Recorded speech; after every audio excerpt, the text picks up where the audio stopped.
Rapo lho ya lho bayi bening. Wong-wong tuwek kok nang omah ae bang kluyur terus ngene. Ngono dikira nang anak iki ditokne ae. Manut ambi anak lho kok nang omah. Wayang liwat-ngliwat, wayang nguncet-nguncet. Goreng tempe, atas tempe ya tahu. Omong-omongane kok ya ngeleram lho. Jane anak iki ra mentolo lek wong tok ora nyambet gawe.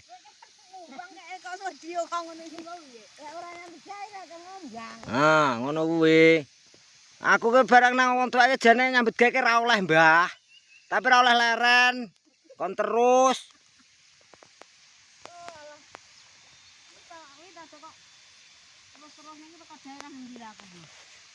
Ya iki engko sing delok wong luar negeri barang, Mbah. Ora mung wong Indonesia tok. Ngerti wong tandure rekosone wong tani ngene iki. Lah ra liwat ae nyempluke sapi teng. Direwangi panas kaya ngene iki. Ya sing digolek-golekne iki ya ming sapi teng. Lek nang pas sapi teng leren. Ku lek sik di untel-untel nang kebo ae wis panggah. Panggah golek ae. Heeh.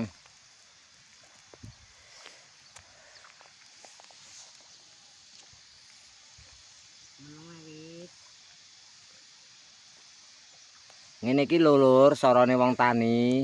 Kok kira mudah yang kamu bayangkan toh. Panase kaya ngene. Ngono to, mbok-mbokku bodonan. Wis tak aku mbok kabeh wong ya ora bodho kenal. Mbok beane. Mbok wis tak kenal. Lah sing ngesorke pacarku kae. Mbok maratuwa.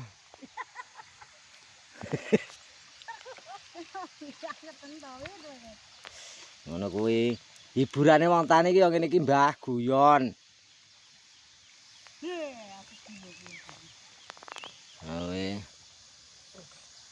Lah kae Pak Kadir kan duwe nang kono kae tunggal doyoke mbuh nyandi iki kae.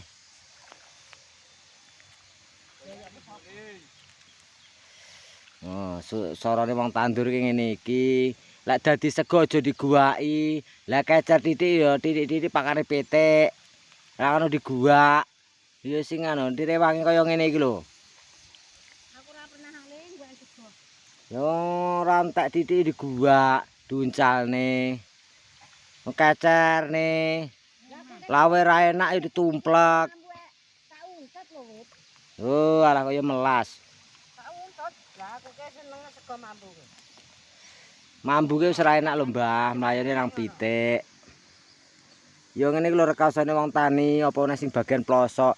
Ngene iki lho leh nandur kaya ngene sing dipangan ya tiwul. Lho lho tandurane kae tiwul tok kae ngono kae. Ya ngene bondone larek mareki anak putune. Ya muga-muga besok dadi anak sing penak, ora rekoso kaya wong tuane. Ya njaluk dongane. Lah kae sing ngesorke lan ngising-ngising kae sikat. Bar kok kali.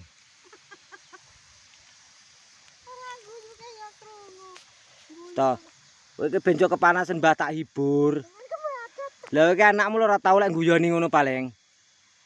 Ora toh? Hati lho. Lah iya, pal. Pipi wil, ireng pipi piler.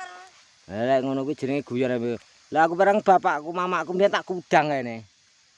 Lah bapakku tak pondong lara kowe tak ndul-gondul, ayo mandi ndul aku. Lah surip ku lho nang teleke, bapakane nang telek nang selatan kuwi ya dijunjung tempar nang telek lho. Lah kuwi wong kebacut lek ngono kuwi.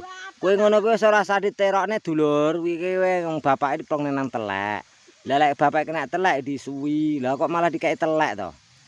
Kuwi jan nelongso. Iki bapake yo anu, nyangkek ngono. Ikine sangkeke iki wong kepanasan dadine ngomongnya nglantur. Iki kaya wong mendem cubung. Jane ya ora mendem wong kepanasan.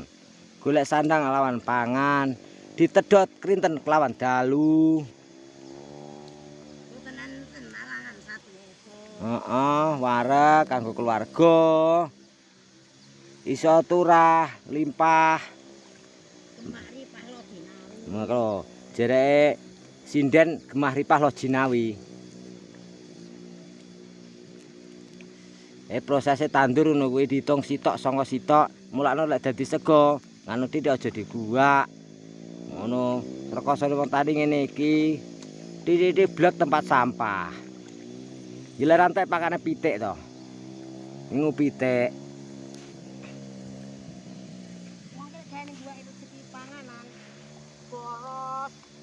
Iya wong tre yo diguak kok.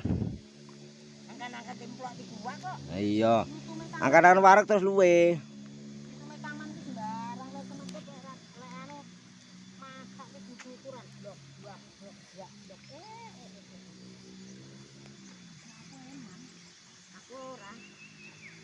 Ya wis ngono ae lur, iki arek nyambut gawe neh panas, traktore ngawe-awe jare kepanasan.